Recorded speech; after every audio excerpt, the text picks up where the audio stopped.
Yep. Oh, hello, I'm Alex. Super excited to be here. As Lily mentioned, I have done a couple of workshops with Pratt, and I used to be a Pratt student, so I'm super excited to be back. And I'm going to be sharing, so this session will be around industry insights and some of the things I've learned um, working at Adobe, but then also kind of like transitioning into tech. So I hope this is helpful at whatever state of your careers you're in. And happy to answer any questions in the chat. If they're relevant to the slide I'm on, I can pop over to the chat and discuss them. But if not, we can walk through questions after.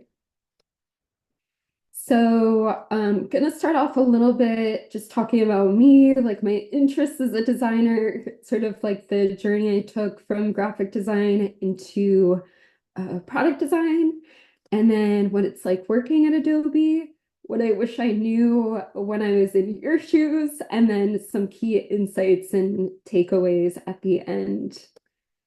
So diving straight in, Lily did a great job at introducing myself, but but these are just a few snapshots of some volunteering that I've done with Adobe. And essentially, I call myself a multidisciplinary designer because I do a lot of like mixed media outside of work, but professional practice is mainly rooted in tech and product design.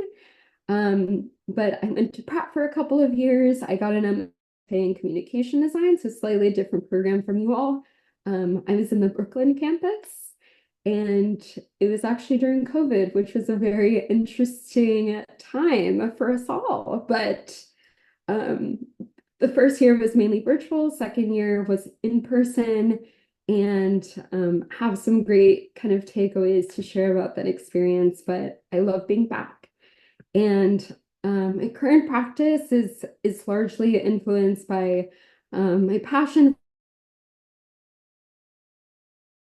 design education, making sure that resources into design education are accessible to people from all kind of socioeconomic backgrounds. So I love doing like volunteer work and introducing people into the field of design, which is something I didn't learn about until uh, my early 20s to late teens. So I just love kind of like raising awareness, like UX is part of that umbrella of design, and this is like kind of an industry that you can go into for young folks.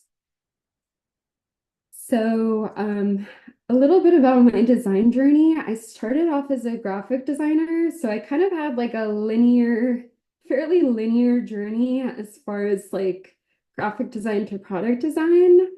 So I would say I'm a little bit lucky in that regard, but I actually started off with an undergrad education, my first year of undergrad as a nursing student.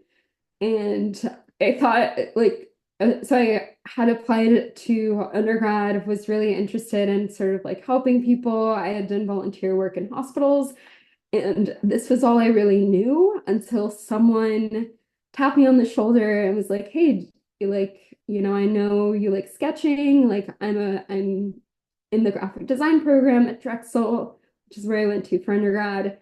Um, and so she kind of opened up the door to me on the possibilities of design being a creative field or like something where I could like make money as a designer or as an artist.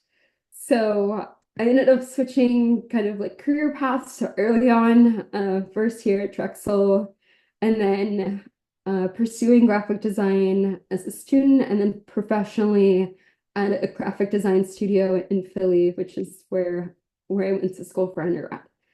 And then from there, kind of segued into interaction design. I ended up leaving the small design firm and working for a larger agency where I was doing a lot of like UX UI work. And that was what first introduced me to like design in the digital space.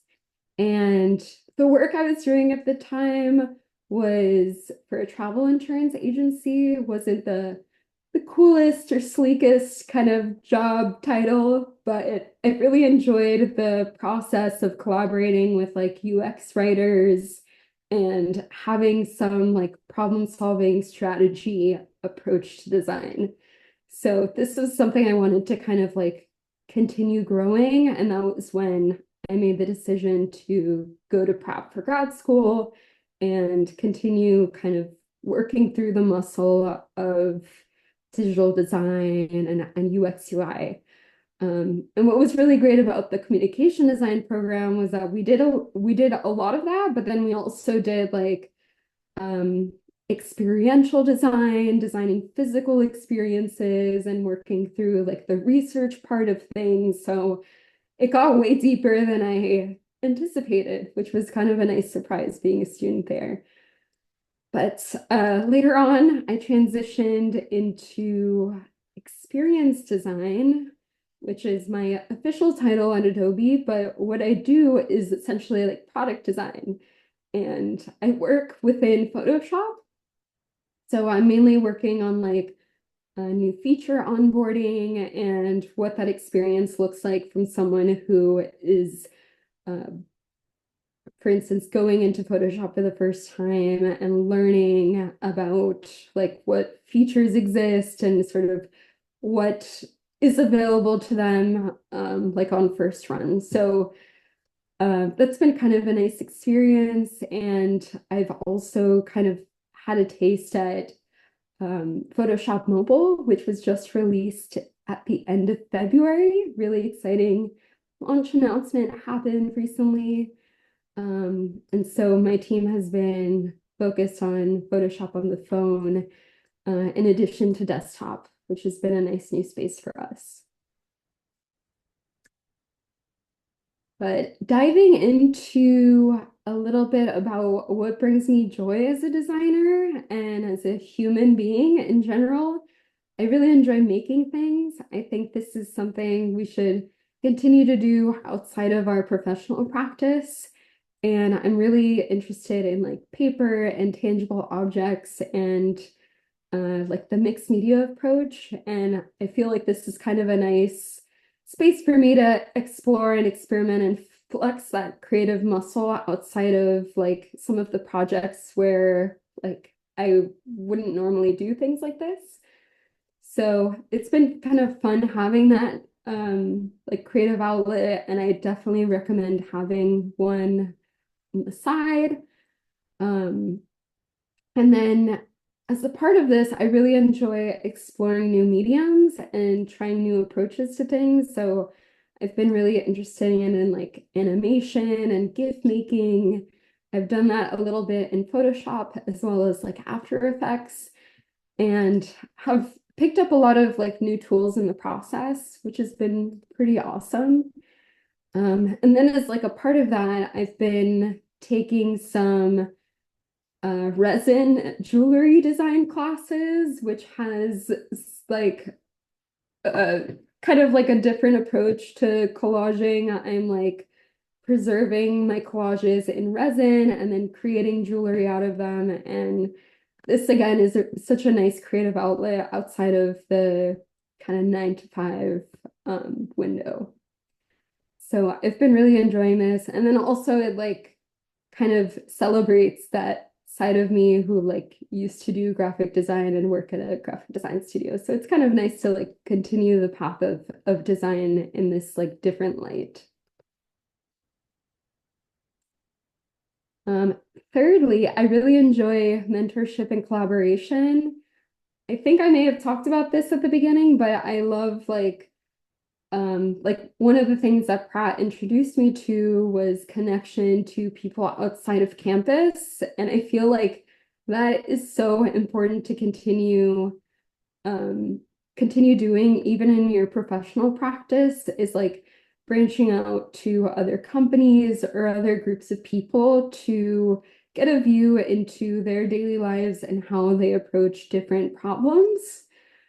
And something I've really enjoyed doing and discovered at Pratt was connecting with local nonprofits in specific, the one here is Art Start. They're a local nonprofit for like youth groups, and they introduce like high schoolers to art and design industries, and will show them like Adobe software, but then also like give them fun prompts for like creating flyers and posters for things they might be interested in. So highly encourage connecting with them, and I'll put their name in the chat.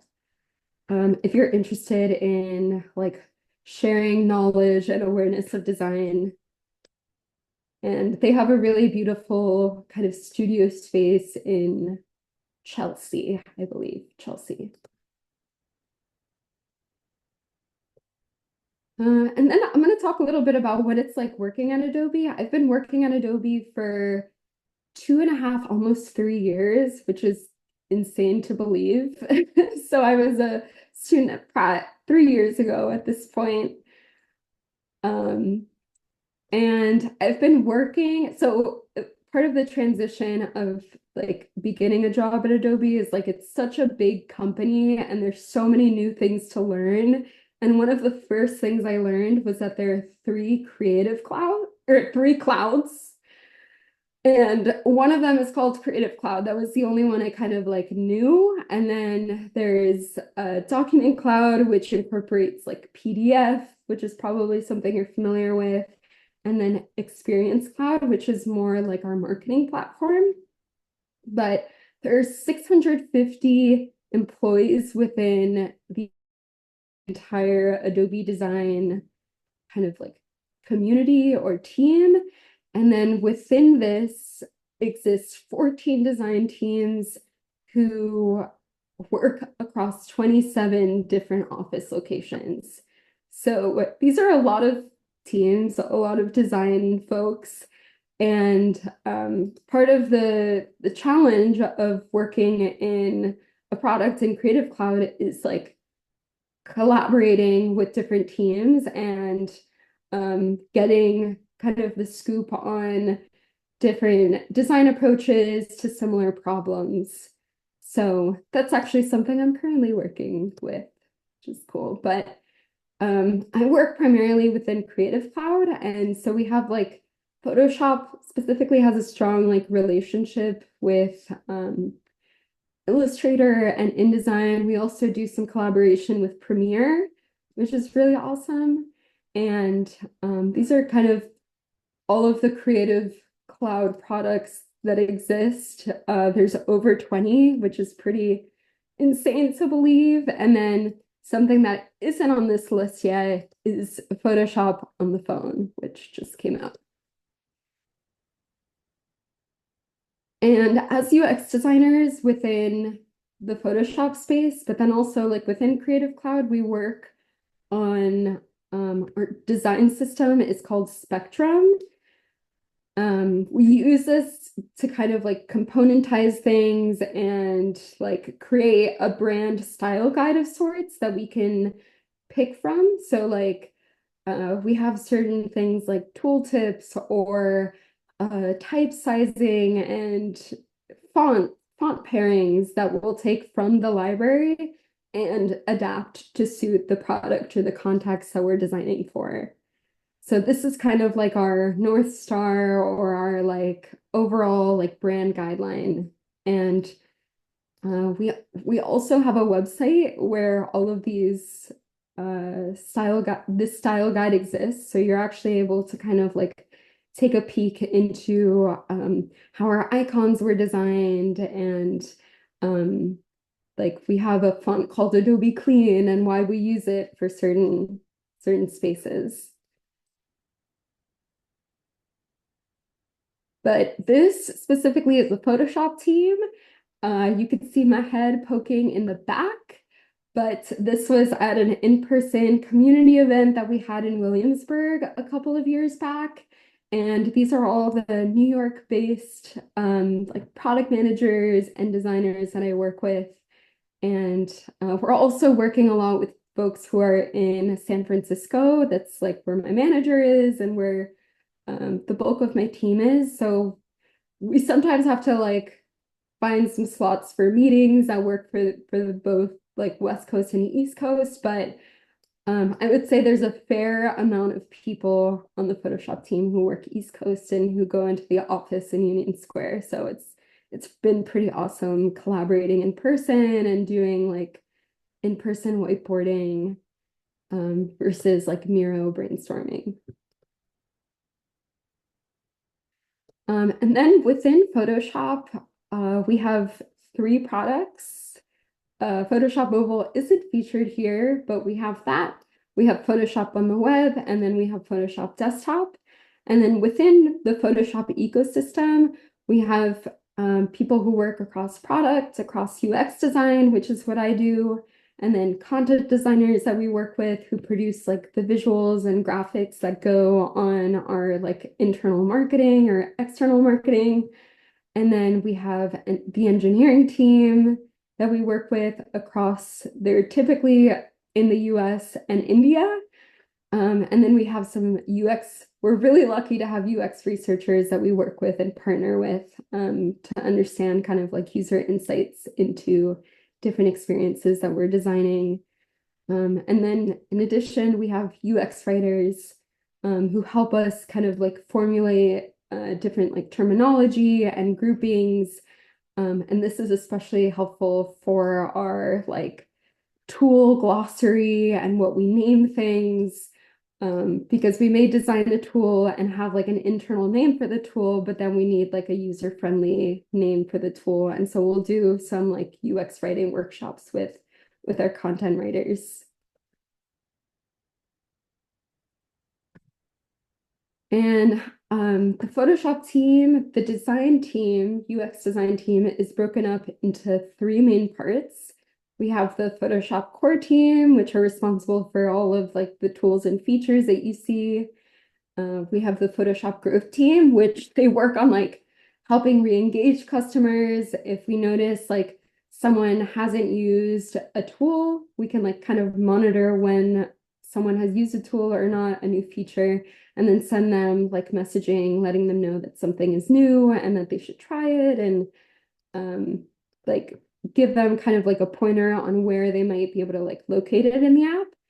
And then I sit within the product engagement team. We mainly work on like onboarding and like continued engagement and inspiration in the app.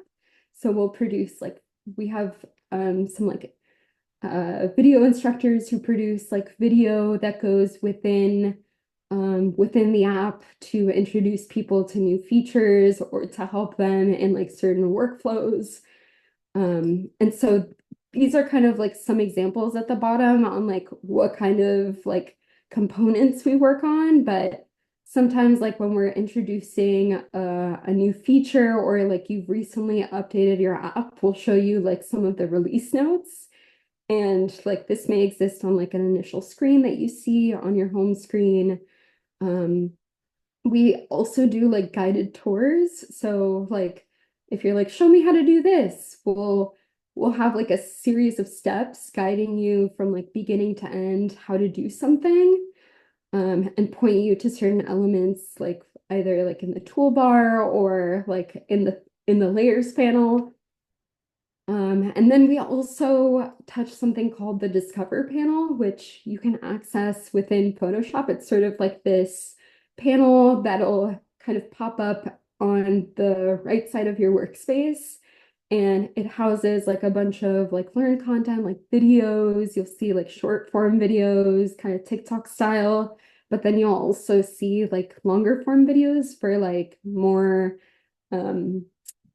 invested workflows. And then sometimes we show you like recommendations for like productivity, increasing productivity, some keyboard shortcuts, and kind of different facets of like re-engagement if we notice that there's like certain things contextually that might help you in your workflow. And this is all to say that we spend a lot of time collaborating with each other. We are about, I see like 82% of the time is spent in meetings. We're doing a lot of like strategy, road mapping, and planning. across like product managers and design. And then some of this time is also spent like doing a lot of like Miro board sketching together. And this is sort of like in the discovery phase of a process of the design process. And then we later kind of transition into Figma. But but at the beginning of a project, we'll usually spend a lot of face time in Teams calls, kind of like working through our approach to a problem. And so, like in a typical week, there are like a number of stand-ups that we have across like the UX design team as well as like partner teams. We have something called a Golden Day, which is happening tomorrow on Friday, but this is kind of like something that our team has set within kind of like our weekly mission of like giving ourselves some focus time to like either organize your files, name your layers, and do like just basic maintenance, as well as like focus time if you really just want to like get into solving a design problem in Figma and don't want any distractions. So that's been kind of like a really awesome like internal cultural thing that we've begun to implement. But outside of that, we have a lot of syncs, and something I really enjoy is having a one-on-one with my manager every week just to touch base and reconvene on like my professional goals and how I'm doing, and I'll like request feedback from her as well. So I highly recommend, she's been really great about like setting that up, but I highly recommend like at least like when you're starting at a company, having like a weekly touch point with your manager, with your team. And since collaboration is huge and it's been kind of like a part of the company culture since I started, it's been really awesome like creating like these workshops where like if for instance, like if I notice that people have different opinions about a problem or how we're tackling a design, getting people together in a room to talk about their approaches has been like a really great kind of tool for us to like communicate and get on the same page. So I really enjoy like setting up time with different stakeholders across like it could be like across like Photoshop and like Illustrator, and we'll like copy and paste or like take screenshots of different approaches within the product and paste them into a Miro board, and create kind of like a collage of all of our different the ways in which we approach like a problem. So what this might look like is like I'll email a group of people that I think might be like relevant or have touched a topic before, and then give them kind of like a breakdown of what our workshop agenda might look like and how we might allocate like different kind of time slots for each problem or each question. And then set up a Miro board beforehand. Maybe there's like some homework I have them do. And then we talk about some of like the sticky notes that they may put down to like one of the questions in the Miro. And then at the end of the workshop, what I usually do is like I'll synthesize all of the stickies. And I think Miro has like a way to use AI to synthesize the stickies, which is really cool. Um, but I'll send them kind of like this is what we covered summary, and this is where we're going, and let me know if you have any questions, just to give them kind of closure on the workshop objectives and the goals and the things we were trying to solve. Taking a little pivot now into what I wish I knew when I was in your shoes. These are kind of just like some tips and tricks on what I found to be helpful when like networking with people. What I have continued to do even in my like professional practice, even though I'm not like necessarily looking for a job. Um, and it's something I find to be just really helpful, like in general, as like for personal enrichment. But specifically for the job search, what I really liked And I like use LinkedIn so heavily in the job search, as well as like Glassdoor, Indeed. I was signing up for like newsletters, like Design Gigs for Good is one of the ones that I signed up for, weekly newsletters to let like groups of people know like what design jobs are out there and how much they're paying, what the salary range is. One of the things I found to be really helpful was leveraging hashtags on LinkedIn and just doing like in the search bar, doing hashtag hiring designer or hashtag UX design. Sometimes I would come across events.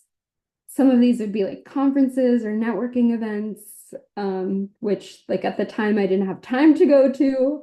But a lot of it was also like managers who were hiring within like a for like a specific position.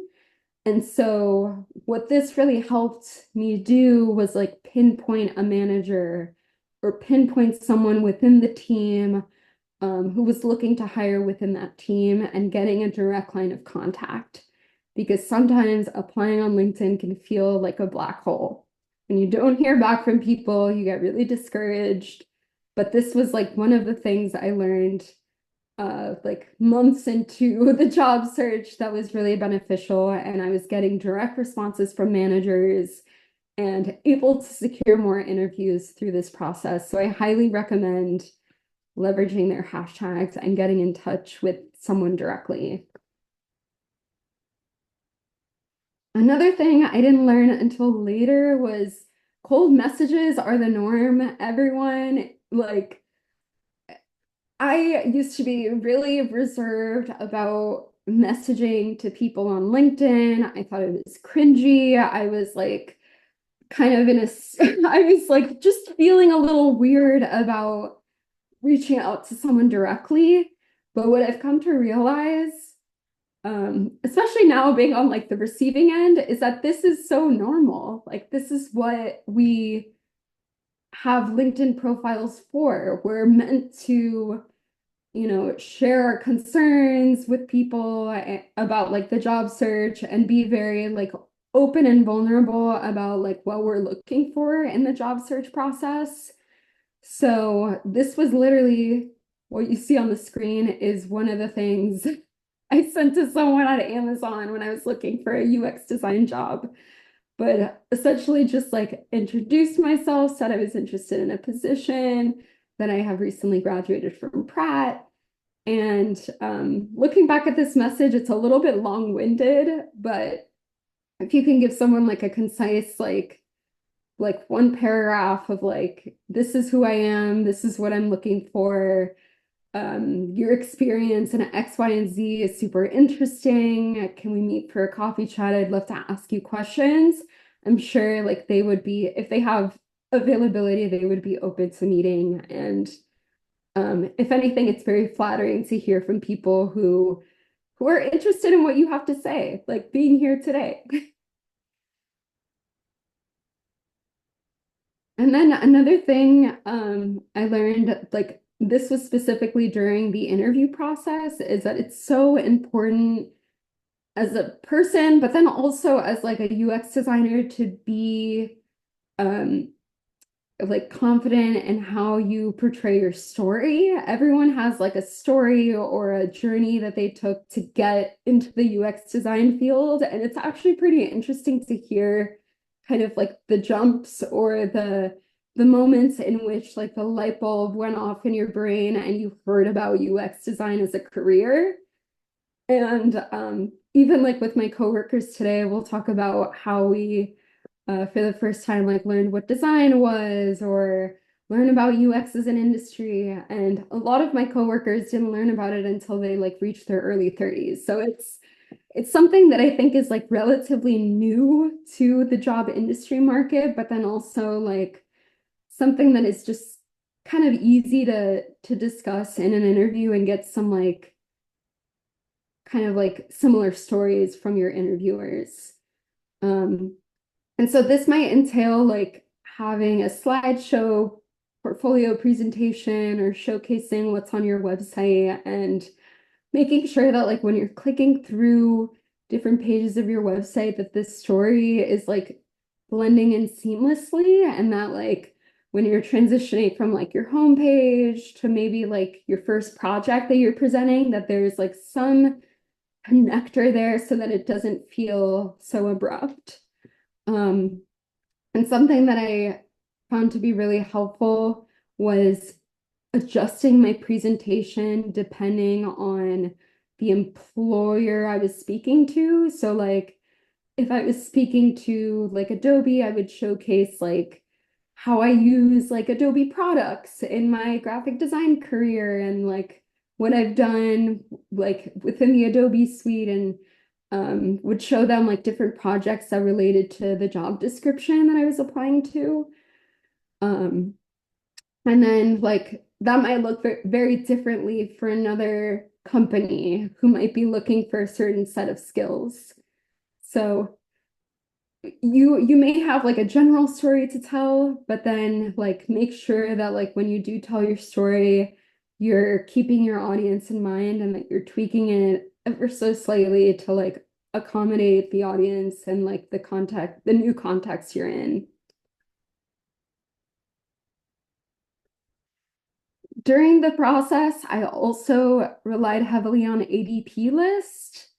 They are fantastic. This is a free resource where you can connect with UX designers directly and people who are like product managers or in adjacent fields and get a taste of like industry life.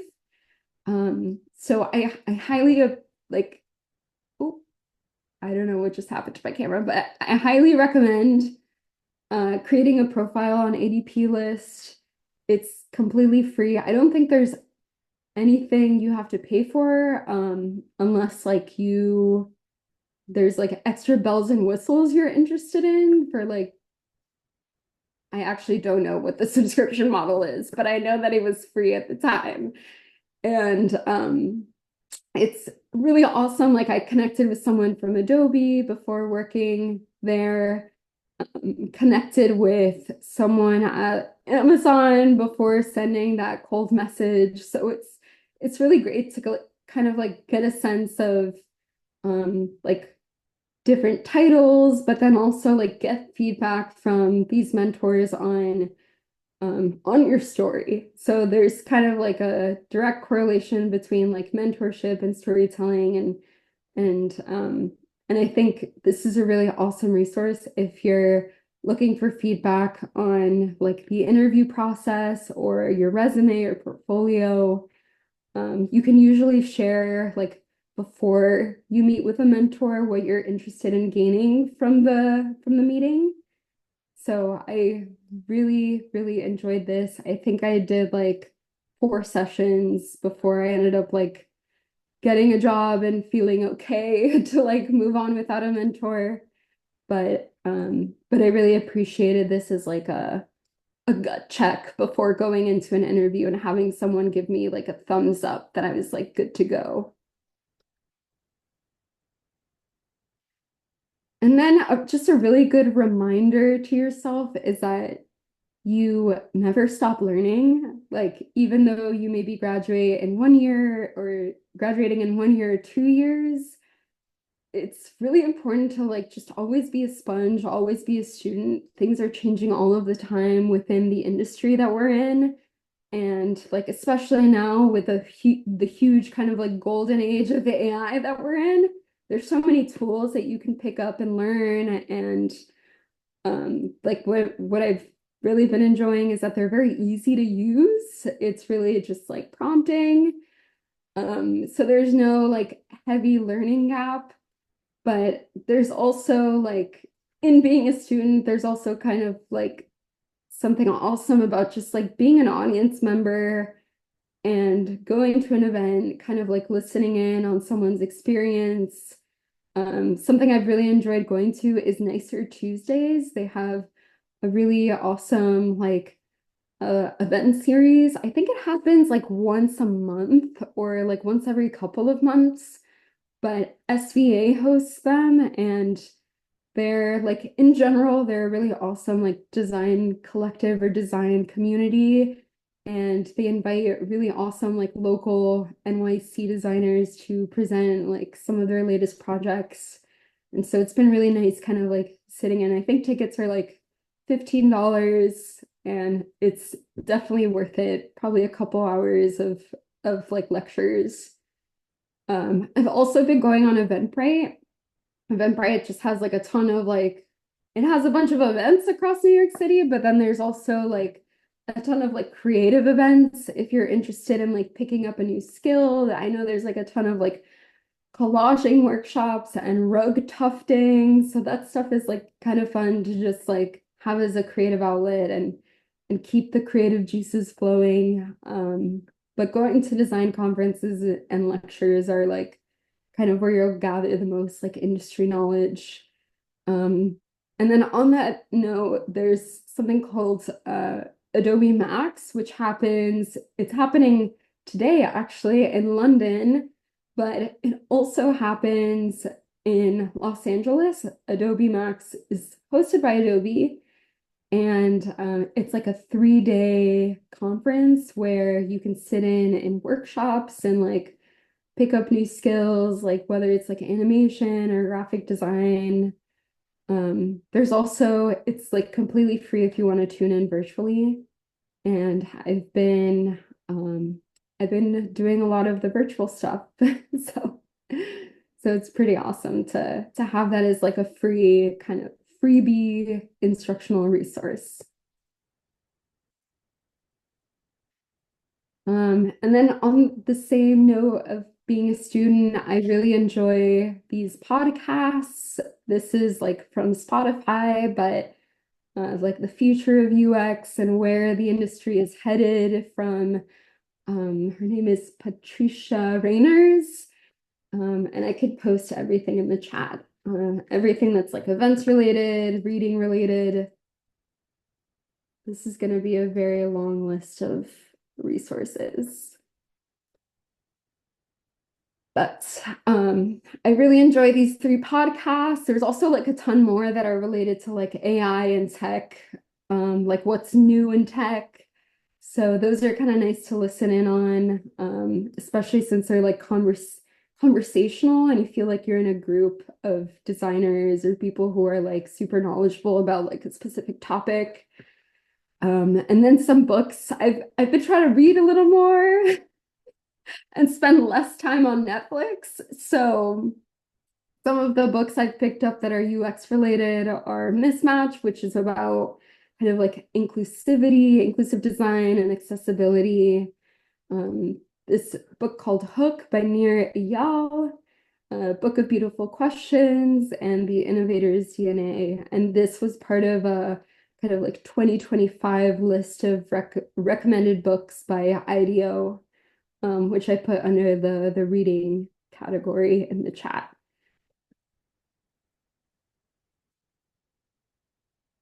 But then some ways I've continued to grow kind of like within my professional practice has been requesting feedback from colleagues and like getting a pulse check on how it is you're doing. And this is kind of like why manager check-ins are so great because you can get feedback straight away. But then we also have something internally called like Workday. You've probably used Workday to like apply to jobs. We still use Workday internally to like give and request feedback and like kind of see like if you get a promotion, you'll get like a notification through Workday. So it's still a tool we use. And so like one of its features is that you can request feedback from people you're working with. And it's kind of nice to like get a different perspective outside of like just your design team on what it is you're doing well and should continue doing. And then some things that like you may like could be doing differently and what kind of impact it might have on like the projects you're working on and the teams you're working with. And then like a more general question is like, is there anything else you think I should know? It's kind of nice to have this tool, and even if you don't have like Workday as a platform, it's nice to just check in with people you're working with and make sure that like, there's like open communication and feedback, and usually it's like reciprocated and that person is also like, hey, do you think I'm doing a good job too? So like it's kind of nice to have that back and forth and that kind of rapport with like across partners, whether it's like product managers, engineers, and so forth. But I think like one of the really awesome things about working at like Adobe and just a big tech company is that there's so many people that you work with across like product, content design, UX research, UX writing, and you're collaborating with these people all the time. And it's pretty awesome to have them as like a resource if you ever like start to question your role and like your interests, your future interests, and maybe like have a vision of like switching paths. So like for instance, if I was interested in like getting a little more like of a daily insight into UX research, I could like tap a UX researcher that I work with and say like, hey, can I sit in on a few meetings and just be like a little fly on the wall? So it's kind of nice, like the cross team mentorship and collaboration um, that exists so that you can foster within the next company you work for. But then like within that vein, there's this like category in Workday and this feature I really like where you can see like people who have been in your position or in your role, like what other roles they may have pivoted to. So you can see someone who may have started off as like a UX designer, um, pivot into like UX research and get a percentage on like the amount of UX designers that went into research and kind of just get like some data validation of like your decision if you're looking to pivot. Um, but this is all to say that like it's very common and it's like natural to have like hesitations or like conflicting views if like you're interested in learning about a different kind of role within the organization you're in. It's kind of nice to like tap tap someone on the shoulder and ask them questions about what their day-to-day looks like.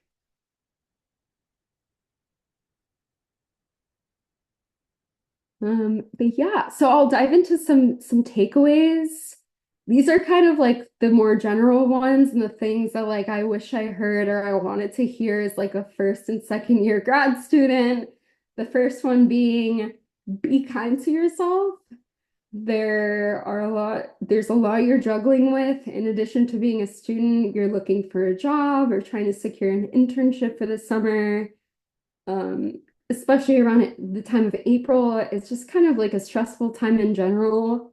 So try to be calm, try to be kind to yourself, focus on self-care. And then try not to like overwhelm yourself too much about the future. If you consistently invest time in the LinkedIn and the networking and the like going in person and making like in-person connections, then you will see results happen. There will be traction. So try not to like get too in the weeds in your mind about like the future. It's if you're doing all of the things, then it will pan out. Just like keep going consistently. And then you're in an awesome position. You're labeled as a student. So ask questions, be a sponge. You're in like the academic space. So questions are like super encouraged and like pull your professors aside and squeeze all the juice you could get out of them for questions and resources. And then also like try different approaches, learn new software. This is probably something you're already doing in class, but if you're like not learning how to use a tool and you're interested in like animation or like interaction, then like there's so many tools you can explore. So definitely like branch out, try all the things. A lot of them like are available on web for free. So like take a look and see what's out there. I know like when I was at Pratt, I was exploring with like Cinema 4D and 3D modeling. I was doing like Blender and like taking a lot of like YouTube video classes. So I think that like definitely now is the time to like just branch out and see what else is out there as far as software. And then using as many campus resources as you can, travel to other floors for inspiration. I know like during my time there in the Brooklyn campus, I went to the fashion design floor and I talked to some like fashion design students on the projects that they were working on. And there was like some correlation there between our thesis and like what we were like trying to accomplish. And so I ended up like making a new relationship with a fashion design student and collaborating with them on like this cool kind of like jacket design that I did for a class. But there's like there's so much out there and like just going to a different floor or like um a different building could give you like inspiration or a different perspective on something you're actively working on. So highly encourage you to like pursue that and just poke around the different classes. So these are kind of these are the resource links I put in the chat. Nicer Tuesdays has been awesome. I've been to around like 3 sessions already, and I'm getting a lot of information and connecting with people after the fact, DMing them on Instagram, like be be annoying. Like just reach out to people, see what sticks, see who responds. Like if anything, it's flattering. So like highly encourage going and connecting with people who have like similar backgrounds and interests. The idea of reading list was really great. I purchased like 10 books off that list. So highly recommend like checking out those books, seeing which ones are like up your alley. Wix Playground also has like really great workshops. Like a lot of their workshops are very hands-on. I went to a coding one with Talia Cotton, who is like a creative coder.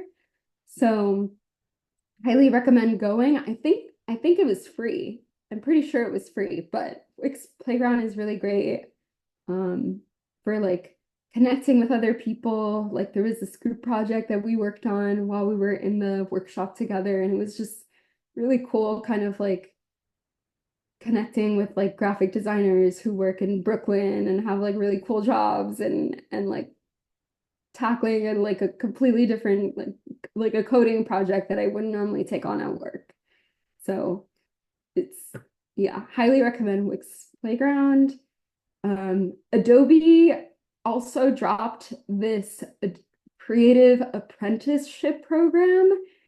This just dropped today, so I am probably the worst person to like present this, but it looks like a really interesting program that is sponsored like by Behance, and it's similar to the mission that ADP List has in that it connects you with mentors. And I believe you have to do a few things before connecting with a mentor, like uploading your portfolio somewhere. So there may be like a few obstacles or like things you may have to submit beforehand, but it looks like a really awesome opportunity. And there's like some courses like UX design and like just general design courses that you can take as a part of it.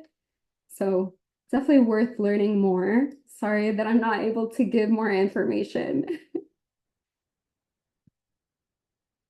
But yeah, that is the end of the slideshow portion. If you all have any questions about like the job search or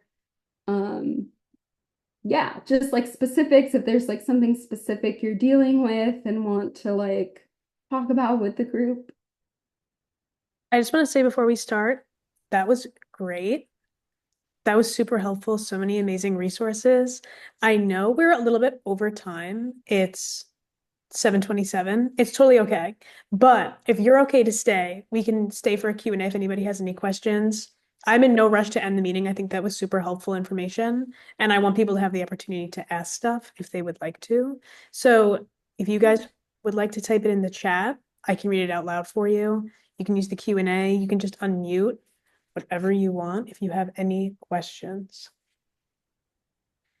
And Yeah. while you guys think, I actually have a comment. Um, Earlier in the slides, you were talking about how you do like collaging and other creative stuff outside of your work. And I think that that's so cool to see and interesting because I feel like people, especially in more creative fields, like you always feel like you need to sell or like make that a part of like your career in some way because like you can commodify it. But like you should, if you can, like keep some of those creative endeavors to yourself. I know my sister, she does graphic design and that comes into play so much for her. So it was just nice to see you bring that up, that like not everything needs to be turned into like a career. You can have it for yourself. Definitely, definitely. And even the stuff that you do like for yourself, it's sort of like a creative diary of sorts. And you can choose like what you want to share with the world or what you want to keep secret. But there's obviously like social media outlets that you can share your process and like design to or like creative outlet to. But then also like most of the time, like the people you work with like want to hear about things that you do on the side and it just paints like a more holistic picture of like who you are as a person and what you do outside of your 9 to 5. So I highly encourage that, and being in a city like New York just opens up that that part of our brains. It's true.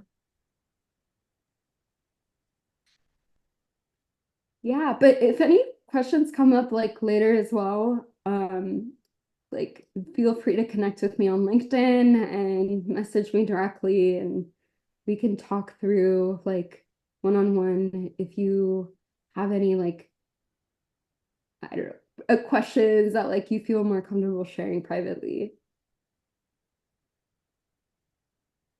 If no one has any questions, we can call it. I just want to say thank you so much, Alex. Like, I don't know how I didn't know about ADP List. That's like such a great resource, and I literally have never even heard of Loved that it. before.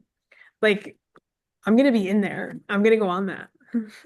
Go tonight. No, It's really awesome and like there's a like yeah, you could like the features in there are really great. Like you could set up time like on the fly. You don't have to wait. There's no like awkward back and forth. You could just like set up time with whatever mentor it is like who strikes you. So it's so quick and easy. Highly recommend.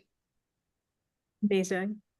Thank you for all of the resources. This will be recorded if you guys want to view any of the resources that Alex shared again, they're also in the chat. Thank you for posting those, Alex. I've also Yeah. saved them if you guys want them, if for whatever reason you forget, I have them accessible, the list, so you can email me.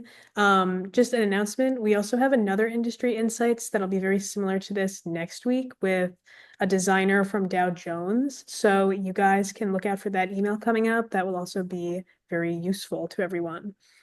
Thank you, Alex. Thank you, everyone, for coming. I hope that you guys got a lot out of this. I know I did. And everybody have a good night. Awesome. Have a good night, everyone, and good luck with your semester. Yay. Good night, guys. Thank you. Bye.